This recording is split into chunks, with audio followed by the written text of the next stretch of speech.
పాలనలో ఇవాళ గుళ్ళలో ఎంతమందిని చంపేస్తున్నారు మీరు. సింహాచలంలో గోడ కట్టించారంట. గోడ ఎవరు కట్టించారయ్యా?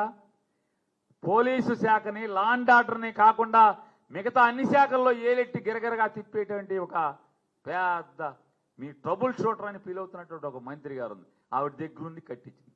ఆ గోడ ఏదో వాళ్ళు కడుతున్నప్పుడు పడినా బాగుండేది,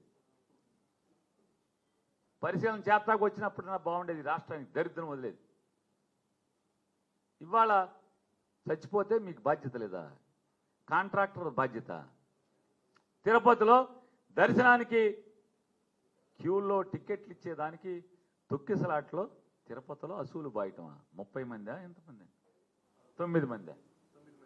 9 మంది ప్రాణాలు గాలిలో కలిసినాయి. అంటే దేవుడి దర్శనానికి వస్తే వాళ్ళ సరాసరి దేవుడి దగ్గరికి పంపించినటువంటి చరిత్ర మీ పరిపాలన.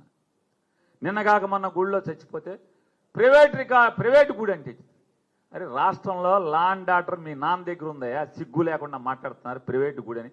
చంద్రబాబు 75 ఏళ్ళు చంద్రబాబుకి సిగ్గు లేదు ఆ మాట మాటదాకి. ఎంపటి తిరిగే మంత్రులకి సిగ్గు శరం లేదు. ప్రైవేట్ గుడి అయితే ఏంటి, ఏ గుడి అయితే ఏంటి? లా అండ్ ఆర్డర్ మీద కాదా ఈ రాష్ట్రంలో?